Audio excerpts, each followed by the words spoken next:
आखिरकार ग्लोब्यूल्स कहे जाने वाले आत्मा क्या हैं? ओ लिव्रोडॉस मीडियंस के दूसरे भाग के अध्याय फ्याय में एलन कार्डेक एक दिलचस्प विषय पर चर्चा करते हैं, जिन्हें ग्लोब्यूल्स आत्मा कहा जाता है।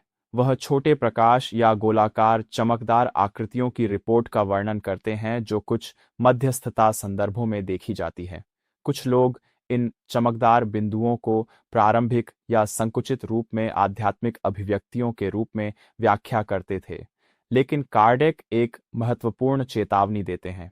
हर एक देखी गई रोशनी को बुद्धिमान अभिव्यक्ति के रूप में नहीं माना जाना चाहिए। आज विज्ञान दृश्य क्षेत्र में देखे गए चमकदार बिंदुओं के लिए कई प्राकृतिक व्याख्याएं प्रदान करता है। आंखों की चिकित्सा में ऐसे घटनाएं होती हैं जिन्हें मियोडेसोप्सिया कहा जाता है।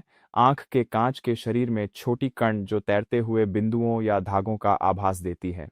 इसके अलावा ऐसे घटनाएं होती हैं जिन्हें फॉस्फेन्स कहा जाता है, आंतरिक तंत्रिका तंत्र के उत्तेजनाओं द्वारा उत्पन्न चमकदार धारणाएं बिना किसी वास्तविक बाहरी प्रकाश के।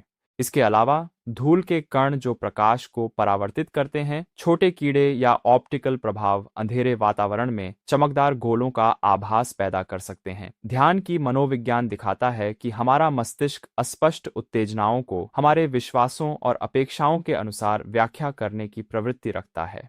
यदि कोई आध्यात्मिक संदर्भ में है तो वह एक साधारण प्रकाश को कुछ पारलौकिक के रूप में व्याख्यायित कर सकता है।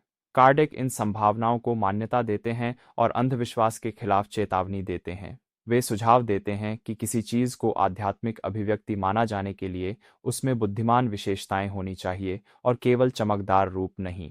यह बिंदु महत्वपूर्ण है। हर असामान्य घटना की आध्यात्मिक उत्पत्ति नहीं होती। विवेकशीलता आत्मा के तरीके का एक महत्वपूर्ण हिस्सा है। एक ही समय में कार्डेक स्वीकार करते हैं कि यदि वास्तविक दृश्य अभिव्यक्तियां हैं तो वे विभिन्न रूपों में, यहाँ तक कि चमकदार रूपों में भी हो सकती हैं। वर्तमान वैज्ञानिक दृष्टिकोण से यह सिद्ध करने के लिए कोई अनुभवजन्य प्रमाण नहीं है कि चमकदार गोल आत्मिक संस्थाएं हैं। ऑप्टिकल और न्यूरोलॉजिकल व्याख्या अधिकांश मामलों में पर्याप्त होती है।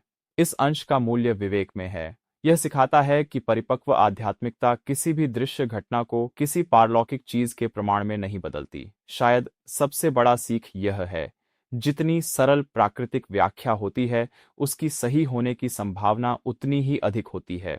साधारण को समझाने में असाधारण की खोज करना किसी भी शोधकर्ता के लिए एक जोखिम है। यदि इस तथाकथित आत्माओं पर विचार ने अधिक स्पष्टता और विवेक लाया है तो इस सामग्री को उन लोगों के साथ साझा करें जो जिम्मेदार अध्ययन को महत्व देते हैं और इस जागरूकता की यात्रा को गहराई से समझते रहें।